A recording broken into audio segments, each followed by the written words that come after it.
Shalom, perkenalkan nama saya Nurina Nirombe dengan NIM 104-2022-0072 dari kelas B semester 1 program studi bimbingan dan konseling Kristen. Baik, di sini saya akan menjelaskan tentang landasan psikologis dalam bimbingan dan konseling.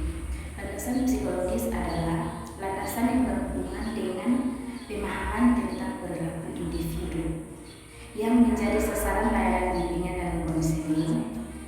Beberapa kajian psikologi yang perlu dikuasai oleh konselor adalah tentang 1. Motif dan motivasi.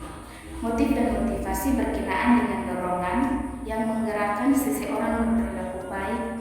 Motif primer, yaitu motif yang didasari oleh kebutuhan asli yang dimiliki oleh individu sejak dia lahir, seperti rasa lapar, bernapas, dan sejenisnya, maupun motif sekunder yang terbentuk dari hasil belajar seperti rekreasi, memperoleh pengetahuan, atau keterampilan tertentu.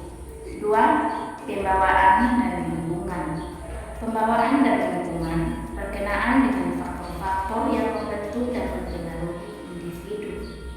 Pembawaan yaitu segala sesuatu yang dibawa sejak lahir dan merupakan hasil dari keturunan, yang mencakup aspek psikofisik seperti struktur otak, warna kulit, golongan darah, bakat, kecerdasan, atau ciri-ciri kepribadian tertentu.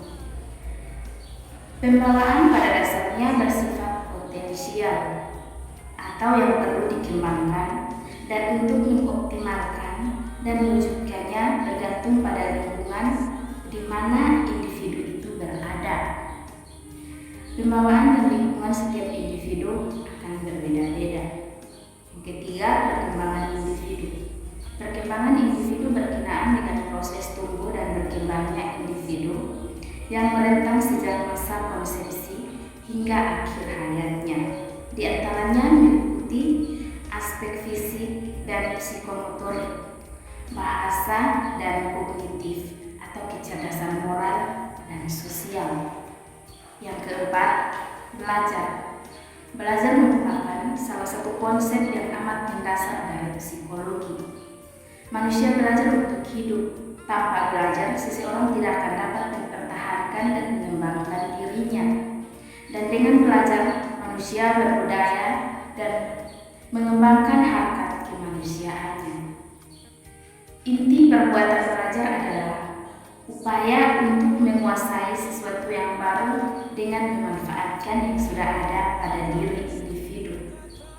Penguasaan yang baru, itulah tujuan belajar dan pencapaian sesuatu yang baru. Itulah tanda-tanda perkembangan baik dalam aspek kognitif, efektif, maupun psikomotor dan keterampilan. Yang kelima, kepribadian. Dalam suatu penelitian kepustakaan yang dilakukan oleh Gordon W. Allport, Kelvin S. Hall, dan Gulder Lidde menemukan hampir 50 definisi tentang kepribadian yang berbeda-beda. Berangkat dari studi yang dilakukannya, akhirnya dia menemukan satu rumusan tentang kepribadian yang dianggap lebih lengkap.